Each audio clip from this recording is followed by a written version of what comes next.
Ya, niki ngaji ilmu dulu, nanti bagian terakhir ijazah. Bismillahirrahmanirrahim. Ini riwayatul Bukhari. Haddatsana Abdullah bin Yusuf, haddatsana Les, haddatsana Sa'id al-Maqburi an Nabi Hurairah radhiyallahu anhu qala an-nabiy sallallahu alaihi wasallam. Ma minal anbiya'i nabiyyun illa qad u'tiya minal ayat ma mithluhu amana alaihi al-bashar. Wa inna ma kana alladhi utituhu wahyan awhahu wa ilayya fa arju an akuna aktsarahum tabi'an yaumal qiyamah. Dados kita tahu semua nabi itu punya mukjizat. Ya, semua nabi itu punya apa? Mukjizat. Mukjizat itu hal yang luar biasa yang memastikan manusia itu tidak bisa menyainginya atau menandinginya. Dan rata-rata mukjizat nabi dulu itu fisik. Misalnya ontanya Nabi Soleh itu kan onta tapi keluar dari batu, itu kan aneh sekali. Atau tongkat Nabi Musa bisa simsalabim mengeringkan laut apa? Merah. Semua nabi itu punya mukjizat dan semuanya berbentuk fisik. Kecuali mukjizatul Rasulullah Shallallahu Alaihi Wasallam itu berupa Al-Quran. Al-Quran itu konsep ilmiah. Terus kata Rasulullah Shallallahu Alaihi Wasallam, tapi saya karena Quran itu justru berharap pengikutku besar dan sampai hari kiamat. Sekarang kita logika ya. Andaikan kamu punya tongkatnya Nabi Musa, kalau kamu suka uang, kepikirannya dijual apa dipakai? Kalau kamu suka uang, dipakai. Kalau kamu ahli suudon itu pikirannya ndak, ini asli ndak. Karena yang melihat di Turki itu ya sebagian gitu. Kalau yang suka perdukunan itu bayangkan itu miliknya. Mungkin dipakai ngakali orang atau apa, pokoknya bayangkan itu miliknya. Kalau yang kolektor pikirannya itu nanti ini laku berapa. Tapi kalau peneliti mungkin pikirannya itu ini asli apa enggak? Bukti aslinya apa? Repot lah. Lagi pula kalau kamu punya utang terus mau apa? Istri kamu marah mau apa? Kalau pakai tongkat. Nah, beda dengan mukjizatnya Quran itu semuanya apa? Ilmiah. Orang yang sedang harmonis dengan istri bisa pakai ayat di antara ayat-ayat Allah itu apa? Wa ja'ala bainakum mawaddatan warahmah. Nanti kalau ditakdir cerai, saya tidak menyarankan cerai. Kalau ditakdir cerai, itu masih dimotivasi sama Allah wa iyyatafarraqa yughnillahu kullam min sa'ati. Jika suami istri itu cerai, jangan-jangan suaminya dapat istri lebih baik, istrinya nanti dapat suami lebih baik. Jadi yang masa lalunya dianggap prahara. Kan banyak orang suaminya meninggal ketika nikah lagi ditanya, kangen sama suami pertama, alhamdulillah ini lebih baik. Padahal suaminya yang meninggal itu berharap istrinya ini kangen, ternyata dia sudah syukur dapat suami yang lebih baik. Jadi Quran itu menunggui kita ila yaumil qiyamah. Kita tidak bunuh diri, itu ya barokahnya Quran. Karena problem apapun kita dinasihati apa sabar, apa dinasihati sabar. Kan nggak mungkin kamu pegang tongkatnya Nabi Musa, punya masalah apa saja ngelihat tongkat, bisa apa tongkat. Tapi kalau Quran kan nasihat, solusi. Makanya Nabi berharap dengan Quran ini, saya berharap pengaruh saya, pengikut saya terbanyak ila yaumil qiyamah. Terus beliau dikomentari begini sama, ini Fathul Bari, sarahnya Bukhari. Al-muradu anna mu'jizatil anbiya inqaradat binqiradi a'sorihim falam yusyahidha illa man hadaraha. Problem mukjizat nabi-nabi dulu itu kan fisik. Sehingga yang tahu kalau Nabi Soleh punya unta yang ajaib itu yang tahu ya hanya yang hadir saat itu. Yang tahu kalau tongkat Nabi Musa bertuah itu juga yang tahu hanya yang hadir saat itu. Selebihnya tahu tongkat ya di museum. Tapi kalau Quran menjadi solusi, menjadi panduan, menjadi pegangan itu ila yaumil qiyamah. Kita beri contoh ya Quran panduan yang paling gampang misalnya begini. Dulu ini cerita ya. Dulu itu ada orang kafir cerdas namanya Jubair bin Mut'im. Itu saking pinternya dia, pinter juga tokoh.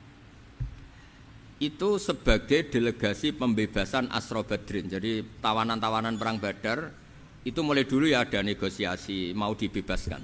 Terus orang-orang kafir ini menugaskan namanya Jubair bin siapa? Mut'im. Ini ada di Bukhari. karena ini ngaji di Jakarta. Kalau orang nggak tahu hadis juga tanya ini sahih ndak gitu. Wong nggak tahu kok tanya itu aneh-aneh. Padahal kalau dibodoni itu ya nggak tahu. Tapi ya tetap tanya, hadisnya ini sahih ndak? Ini kata kiai apa kata nabi ini ya Ribet. Memangnya kata nabi kamu dengar kan ya lewat kiai. Memang. Setelah itu Jubair itu datang ke Madinah. Dengerin ya, datang ke mana? Madinah. Kemudian dengar Nabi baca Wattur pas sholat maghrib. Jubair karena Nabi dulu gak ada hotel, gak ada pondok ya.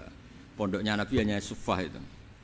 Nabi baca maghrib, bukan diskusi, bukan debat. Baca Wattur wa kitabim mastur fi raqim mansur wal baitil ma'mur wasaqfil marfu wal bakhril masjur terus.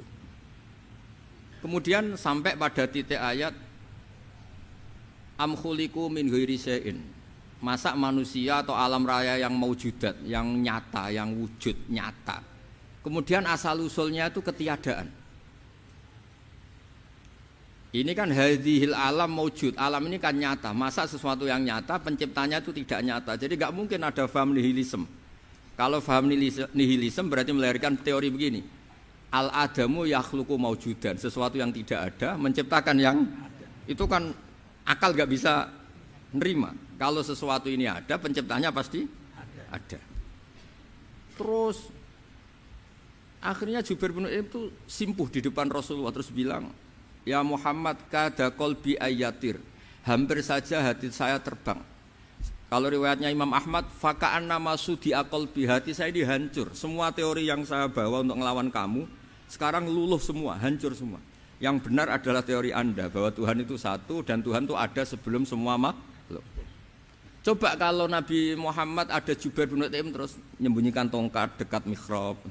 Terus dilihat ini apa. Paling pikirannya ini dari kayu apa. Terus yang bentuk tongkat itu tukang pemahatnya siapa. Kok kurang keren kalau di Blitar gimana ya. Kan malah panjang. Kira-kira kalau mukjizat itu dari tongkat itu malah panjang. Panjang lah pokoknya. Panjang. Lagi pula kamu coba kan nggak ngarah mandi, itu yang mandi kan nabinya bukan tongkatnya. Coba tongkatnya Nabi Musa coba anak-anak beki itu dipakai mukul kucing aja tidak mesti mati itu. Jadi nggak jelas mukjizat-mukjizat seperti itu nggak. Tapi kalau Quran menunggui sampai saking hebatnya Quran, teori rasionalitas, soal kampanye di mana-mana, tingkat validitas, tingkat kebenaran Quran itu bahkan bisa diuji tanpa membuktikan. Tanpa apa? Membuktikan. Cukup pakai akal. Saya tidak bosan-bosan cerita ini karena ini khazanah kita. Di kitab Nailul Ma'mul itu, di kitab usul fikih, saya berkali-kali cerita ini karena ini untuk menunjukkan bahwa Quran itu liqaumi ya'qilun, liqaumi yatafakkarun. Ada seorang kiai, seorang ustadz, kiai dulu itu ya memang orang soleh, alim terus jadi kiai. Kalau kiai sekarang tuh macam-macam, nganggur terus ingin jadi kiai, terus daftar gitu. Ada lowongan di yayasan masuk ingin jadi ustadz karena dengar ada gajinya. Dulu tidak ada seperti itu, tidak ada. Makanya dulu itu kalau ustadz kiai pasti soleh karena dia alim terus ingin orang lain tuh mendapat ilmunya. Kalau sekarang nggak ada yayasan sehat, guru gajinya sekian, yang nggak ingin jadi ustadz tuh daftar. Karena ada gaji, apalagi ada kabar, ada gaji, ada mes, ada wah yang daftar banyak. Tapi mentalnya ada kiai sebetulnya. Ya kalau sampean tanya itu baik dah Gus, ya setengah baik. Ya maksudnya setengah baik ya ada baiknya lah, namanya profesi ngajar itu kan baik. Tapi setengah saja karena motifnya itu nyari gaji, bukan ingin mencerdaskan umatnya Rasulullah SAW. Itu Imam Amudi itu guru matematika. Saya nggak bosan-bosan cerita ini. Guru matematika. Muridnya sampai takut. Ini masuk surga ndak? Kiai kok ndak ngajarin istighosa atau tahlil malah ngajarin apa? Matematika. Beliau meninggal terus muridnya tanya, "Ma fa'alallahu bik?" Kira-kira gitu. Apa yang dilakukan Allah? Allah nyambut Anda gimana? Terus kata Imam Amudi, bagus saya disuruh ngajar malaikat. Karena malaikat kan tidak pernah kayak anak beki gini ngaji gini. Malaikat itu tidak pernah ngaji, dia iman saja karena tahu surga, tahu neraka terus iman gitu aja. Jadi imannya malaikat itu enggak keren kita. Imannya loh. Loh, itu yang ngendikan Nabi loh, tidak saya. Nabi pernah tanya sama sahabat, iman yang paling keren siapa? Jawabannya sahabat malaikat. Ya ndak karuan malaikat iman. Dia yang tahu surga neraka, tahu segalanya, masa ada ndak iman? Ya pasti iman lah katanya. Terus ya para sahabat engkau iman ya wajar kan menangi saya, nemuin saya. Yang hebat itu orang-orang yang tidak melihat saya, tidak saya didik tapi tetap iman. Karena dididik akal, ya tadi dididik Quran, apa dididik Quran. Sama siapa? Teks bahasa Arabnya masang. Terus Mama Mudi kata Allah, suruh dia ngajarin para malaikat cara menemukan saya. Malaikat dikumpulin, terus Mama Mudi disuruh ngajar. Sama singkat kata-katanya Allah di mimpi itu. Istadilla ala wahdaniyati. Bihadrati malaikati, tolong ajarkan cara menemukan saya padahal Anda ini manusia yang tidak melihat saya. Anda di Jakarta kan hanya gedung-gedung, paling jadi khayal, terus nikmat lah, Anda ikut punya tapi ikut nikmati. Itu orang desa-desa kalau ke Jakarta itu pokrol, wah di Jakarta itu gedungnya tinggi-tinggi, tidak kayak kampung sini, lo udah ikut punya, ikut bangga. Di Jakarta orangnya cantik-cantik, tidak kayak orang sini. Padahal dia ya tidak dapat orang cantik gitu. Jadi Allah itu saking pinternya, miskin-miskin ya bisa berkhayal dan bahagia. Itu alhamdulillah betul. Akhirnya itu apa ini anak-anak begini saya tak niati ngajar standar anak-anak akademik. Terus pertama yang diajarkan hanya bilang gini, sama siapa teknya itu? Ya malaikat wahai para malaikat. Terus beliau bilang, nisbatus naini wassalasah ila malanihayata lahu nisbatul far'i ilal asli. Angka itu jumlahnya berapapun 2, 3 sampai triliunan. Semuanya itu nisbatul far'i ilal asli. Binisba'it ilal wahid nisbatul far'i ilal asli. Angka 2 ya cabangnya 1, 3 ya cabangnya 1, 1 triliun ya cabangnya 1. Tetap yang asal usul adalah angka 1. Itu nangis semua malaikat. Cara Jawa itu mandikman kowe iman kaya imanku. Makanya imannya umat Rasulullah sallallahu alaihi wasallam itu PD-nya yakinnya kayak imannya malaikat. Kalau Tuhan itu 1. Karena angka enggak bisa dimulai kecuali dengan angka 1. Makanya nisbatus naini wassalasah ila malani hayatalahu iku nisbatul far'i ilal asli. Semuanya itu nisbatnya cabang ke induk. Berarti semua alam raya ini tetap asal usulnya 1, yaitu qul huwallahu ahad. Nah, itu namanya akal. Umatnya Rasulullah itu ditinggali mukjizat akal lewat panduan Quran sehingga meskipun kita tidak menangi Rasulullah, tidak menangi sahabat, kita tidak tahu malaikat Jibril, tapi cara iman kita ini tidak kalah keren. Yakin hakul, yakin. Terus kedua, gambar. Kamu gambar rumah, gambar hewan, gambar apa saja, mesti dimulai 1 titik. Entah gambar kamu bagus, entah jelek, tetap dimulai 1 titik. Nah, titik ini namanya nuqtatul wujud. Semua alam raya dimulai dari 1 titik, yaitu nuqtatil wujud. Makanya Quran dimulai bismillah, dan bismillah itu dipilih sama Allah pakai pertama ba itu ada titik. Itu kata semua ulama. Itu titik itu singkatan dari bi kana makana wa bi yakunu mayakun. Karena saya semuanya ada. Bi itu karena saya. Jadi makanya santri-santri beki tidak usah bayangkan kamu jadi wali terus bisa terbang ke Mekah, tidak usah. Kalau terbang ke Mekah ya sudah umroh aja bayar. Kalau enggak ya maklaran KBH atau apa. Pokoknya cari gratis. Ya gratis kan, dapat orang 10 gratis 1. Terus orang enggak umroh-umroh dirayu-rayu supaya umroh. Repot. Itu pelanggaran fikih itu. Kalau orang punya utang itu wajibnya hanya utang dulu gitu. Wah repot. Saya itu juga sering bingung di kampung-kampung. Gus sama umroh. Kenapa? Dapat gratisan. Minta uang saja buat nyaur utang, enggak boleh. Wah, secara fikih yang wajib itu nyaur utang bukan umroh. Enggak boleh Gus diminta uang, enggak boleh, harus umroh. Udah gitu saya ini bingung Gus mau umroh, enggak nikmati. Kenapa? Disuruh ngajar Gus. Repot semua kalau ibadah mergawe ya gini bingung semua.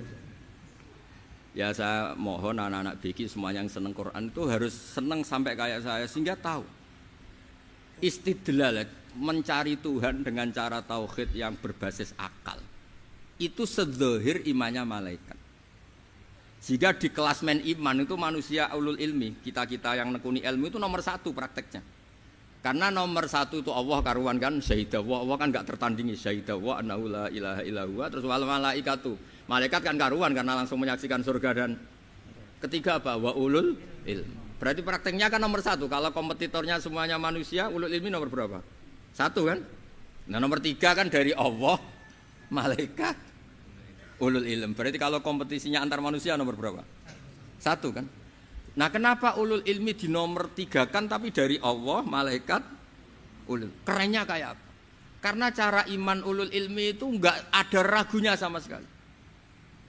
Kamu ragu enggak kalau 2 itu cabang dari 1, asal-usulnya 1? Enggak pernah kan ragu kan? Semua gambar seruat apapun dimulai dari 1 titik, ragu enggak? Enggak kan? Nah, imannya umatnya Nabi karena dipandu oleh Quran itu seyakin itu, sehakul yakin itu. Nah, itu terus Jubair bin Mut'im menjadi iman. Am khuliqu min ghairi syai'in am humul khaliq. Terus kata Allah lagi, kalau kamu tidak percaya saya yang bikin langit bumi ya gampang dong, kamu saja yang ngomong kalau kamu yang bikin. Paling orang sepakat kamu stres. Terus hanya ayat gitu, am khalaqus samawati wal ard. Kalau kamu tidak yakin Allah yang bikin ya silakan Anda klaim saja kalau kamu yang bikin langit bumi. Bala yuqinun. Kamu juga enggak mau kan dibilang stres.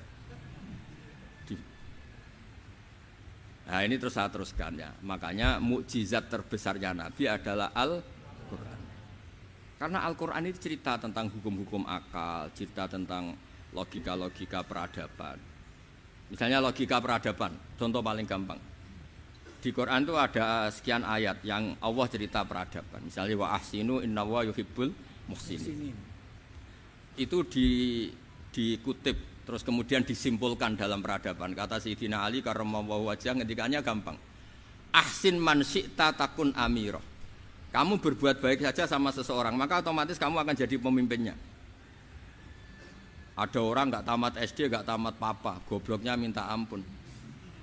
Tapi karena gaji seorang pakar, kamu tak gaji 1 bulan 1 miliar, perusahaan saya jadikan besar. Itu dikongkan ngalor ngidul ya nurut. Hanya karena dia ihsan. Terus wastaghni amman syi'ta takun nadhira. Saya ulang lagi. Wastaghni amman syi'ta takun nadhira. Dan kamu jangan butuh orang lain, siapapun dia, maka kamu akan setara. Misalnya ada menteri orang antri mau salim, tapi kamu tidak butuh kan tenang saja. Tapi kalau kamu butuh, habis kamu. Ya kan, kamu tidak butuh seseorang maka kamu posisinya akan setara. Kamu harus sopan karena punya utang jasa. Kalau nggak punya apa-apa kan setara. Ya enggak. Misalnya kamu jajar rektor atau jajar menteri, jajar apa saja. Kalau kamu tidak punya utang kan, kamu jajar menteri tidak punya utang. Sama jajar satpam tapi punya utang, takut mana?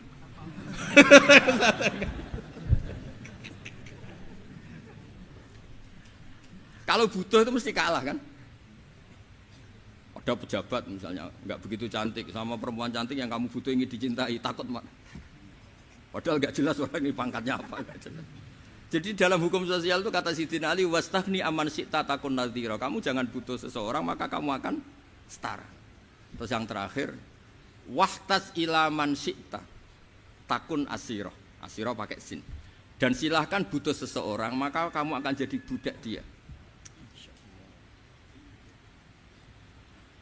Ya coba misalnya Anda seorang profesor, seorang alim, seorang getop, misalnya mencintai janda di ujung kampung sana, jalan kaki 2 kilo.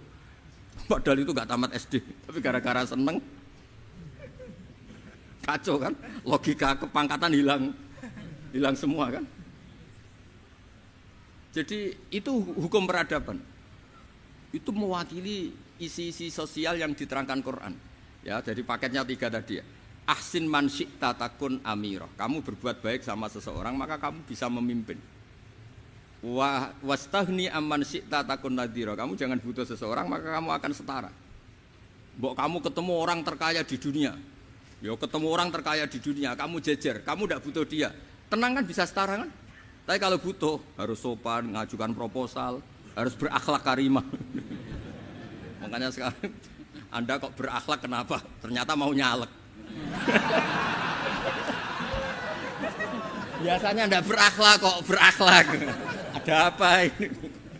Makanya guyonan di Rembang itu Beb Husain itu. Kalau ada orang udah tidak sopan sama temannya, temannya curiga, kok tumben sopan, mau utang ya?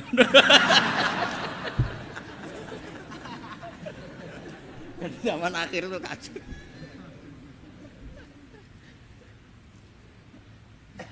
Ya di semua daerah gitu ya sama Pak Rektor ya. Kalau ada teman biasanya nggak sopan kok sopan, itu temannya curiga. Ini Pak Rektor UI ikut kaji. Kok tumben sopan, ada apa ya? Karena di mana-mana orang butuh itu pasti beretika. Kamu punya teman paling berdua, kalau mau utang berakhlak gak? Atau misalnya kamu punya adik cantik terus punya teman berdua, kalau cinta adik kamu berakhlak gak? Biasanya nggak sama sekali gak berakhlak. Gara-gara butuh menjadi berakhlak. Ya jadi hukum sosial itu ya kuncinya 3 tadi. Ahsin man syi'ta takun amira. Wastaghni amman syi'ta takun nazira. Terus wahtas ila man syi'ta takun asira. Kalau kamu butuh seseorang pasti kamu dibikin hina. Asir itu tawanan. Nah, Quran itu bicara sosial itu lengkap. Dan itu yang nunggui kita. Kita punya tetangga yang kurang baik, ya seneng. Punya tetangga baik, ya seneng. Kata Imam Syafi'i, saya berkali-kali cerita. Kok seneng semua Imam Syafi'i? Ya bagus lah. Kalau yang seneng saya enak lah. Dijak jagongan, dijak ngopi enak. Yang nggak seneng saya, gak ngarah utang. Uang itu nak, kamu punya tetangga gak seneng kamu. Aman kan? Aman. Gak akan pinjem uang kan, pinjem mobil. Uang gak seneng kok. Makanya Imam Syafi'i itu kalau ngedikan luar Syafi'i, diceritain orang. Ya Aba Abdillah bagiannya, ya Aba Abdillah orang itu gak seneng kau, bagus lah. Loh kenapa bagus? Waman asa'a ilaika faqad atlaqaka. Orang yang gak seneng kamu maka membebaskan kamu. Gak akan pinjam uang, pinjam mobil, gak akan ganggu waktu kamu, kan gak seneng. Justru yang seneng-senengi masalah pinjam terus. Imam Syafi'i itu orang yang anggap dunia itu selesai. Ada yang cerita, ya Aba Abdillah, orang yang tadi cium tangan engkau, yang hormat engkau, di luar maki-maki engkau, ngerasain engkau, ngata-ngatain engkau. Ya bagus lah. Kok bagus gimana? Berarti saya wibawa, depan saya tidak berani. Berarti saya wibawa, di depan saya tidak berani. Berarti itu makomnya sudah kulillah sumadarhum fi khawdihim yal'abun. Sudah dunia itu selesai, sudah agak penting semua. Nah itu kalau kamu anak-anak beki ahli Quran sudah ayatnya kulillah sumadarhum fi khawdihim yal'abun. Sudah lihat Allah saja agak penting, makhluk-makhluk itu dah makhluk semua agak penting, sepenting Allah. Nah kita ini ditunggoni mukjizat seperti itu. Bayangkan misalnya kita ditunggoni tongkatnya Nabi Musa.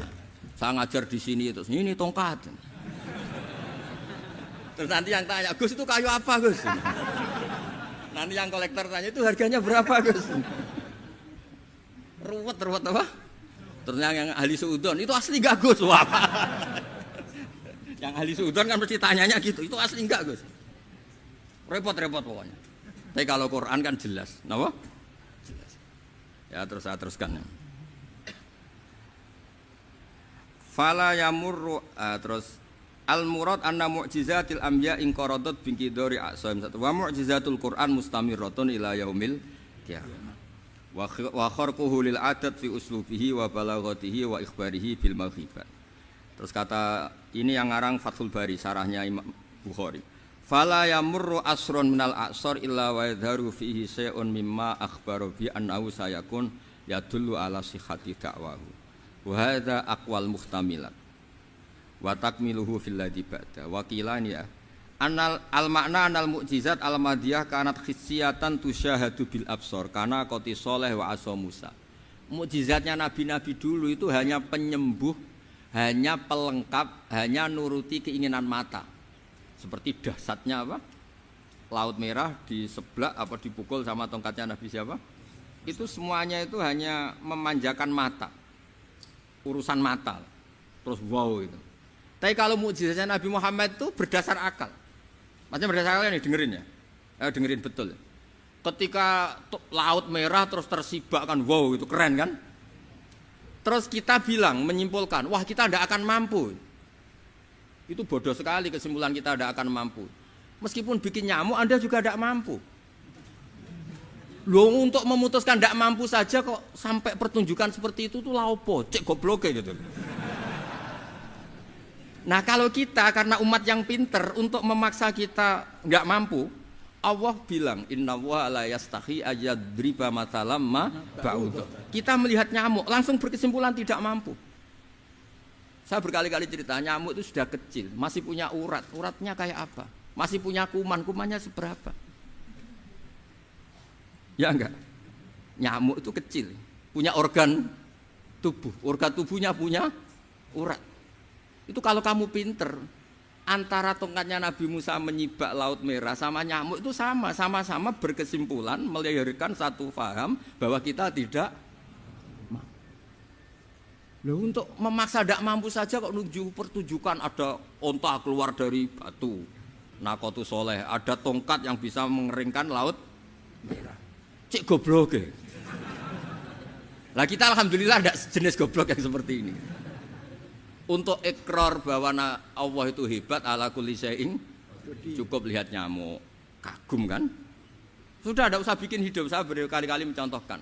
Para pemahat tak suruh bikin patung gajah itu mampu. Tak suruh bikin patung nyamuk kalau bisa. Nyari materi dari apa coba? Gampang mana bikin patung gajah sampai patung nyamuk? Gajah, makanya Allah bikinnya contoh itu untuk ijaz itu pakai nyamuk bukan pakai. Itu kalau ustadz-ustadz yang agak jorok malah contohnya nyamuk Gus. Itu kecil. Itu kayak apa? Di dalamnya dia hamil. Itu anaknya kecil lagi, telurnya kecil lagi, itu gimana itu cara bikin itu? Makanya di sini ada kitab Itqon, itu komentarnya itu lucu. Ini kitab Al-Itqon karangannya Imam Suyuti. Ini persis komentar saya tadi yang kata Imam Suyuti, pengarang kitab Itqon. Wa ya imma khissiyah wa imma akliyah. Jadi mukjizat itu ada yang fisik, bisa dilihat indra, panca indra, bisa dilihat akal. Wa aktsaru mu'jizati Bani Israil kanat khissiyah li baladatihim. Bilada itu goblok, wa qillati basairihim. Dasar wong goblok. Mukjizat kok ngenteni sing wow. Maksudnya dasar untuk ngakui Allah hebat saja kok nunggu hal-hal yang seperti itu gitu. Paham gitu? Mergo likil latin apa aklihim wa aksaru mu'jizati hadil ummah akliyatun li farati dzakaihim wa kamali afwahihim. Dan mukjizatnya umat ini semuanya berdasar akal karena sudah cerdas. Jadi andaikan kita melihat tongkatnya Nabi Musa menyibak Laut Merah dengan melihat nyamuk, kesimpulan kita sama-sama wow, sama-sama keren, sama-sama memastikan kita tidak mampu. Makanya terus Quran menerangkan kita wa ma min dabatin fil ardi wala ta'iri yatiru bi janahihi illa umamun amsalukum. Jadi keseharian kita lihat burung kok terbang. Itu sudah ayatun min ayatillah. Paham nggih? Dados niki kudu bangga ditunggoni napa Quran, nggih, ditunggoni napa Quran. Wa mu'jizatul Quran tusyahadu bil basirah fayakunu mayattabi'u li ajlihi aksar. Terus li annal ladzi yusyahadu bi ainir ra'si yang qaridu bingkiradi musyahidi. Sesuatu yang tampilan dahsyatnya itu disaksikan mata, maka itu bisa habis. Era tongkat Nabi Musa seperti itu habis enggak? Bisa mengeringkan Laut Merah, habis kan? Tapi era mukjizatnya Quran ila yaumil qiyamah. Ya contoh sosial, saya kembali lagi ke sosial. Kamu punya teman awet atau punya istri awet, itu konsepnya ya wal kadhiminal ghaidh, agak gampang tersinggung. Coba kalau kamu setiap tersinggung putus, setiap tersinggung habis, kamu tidak punya teman, tidak punya istri. Sampai kita awet seperti ini, kalau kecewa ya wal kadhiminal ghaidh, ngempet. Termasuk saya ini, biasanya ngaji khusus terus baca gini ya kecewa. Tapi barokahnya diwarai Quran wal kadhiminal ghaidh, ngempet Gus, ngempet. Terus kecewa sama teman, kenapa tidak putus? Karena wal afina aninna, sudah kalau kecewa maafkan.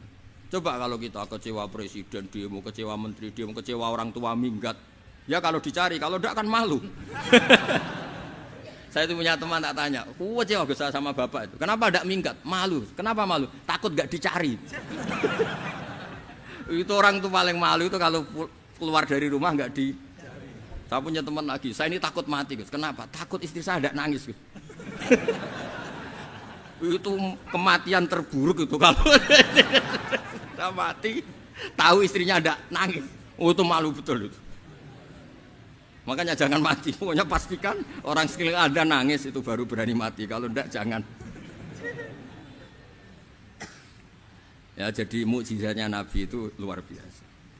Walladzi yusyahadu bi'ainil aqli bakin yusyahiduhu kullu man jaa ba'dal awali mustamirran. Sesuatu ilmiah, sesuatu agama atau apa saja yang logis itu akan abadi ila yaumil. Kayak tadi. Ketika kita kecil diajari apa? Wujud, qidam, baqa, mukhalafatul hawadisi, qiyamuhu bi nafsihi wahdaniyat qudrat iradah. Itu ila yaumil qiyamah. Karena kita pasti punya logika tadi.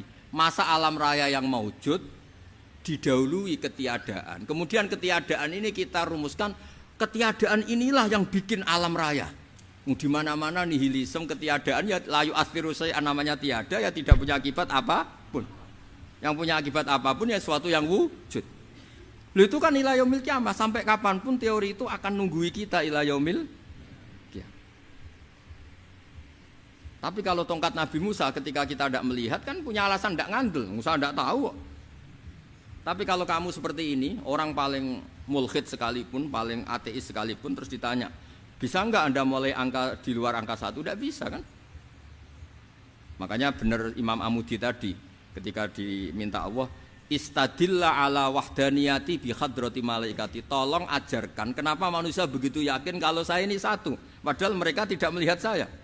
Terus beliau ngendikan apa? Nisbatus naini wassalasa ilal wahid nisbatul far'i ilal asli. Angka 2, 3 sampai enggak terbatas, semuanya dibanding angka 1 itu nisbatul far'i ilal asli. Semuanya itu cabang dari angka 1. Itu mbok siapapun enggak usah ditunggoni nabi, enggak usah ditunggoni wali. Logikanya akan seperti itu. Itu yang dimaksud apa? Walladzi yusyahadu bainil aqli bakin yusyahidu kul man ja'a badal awal mustamir. Ya ini masih ada waktu seperempat, ini ijazah. Kalau ijazah enggak boleh tanya, ijazah ini.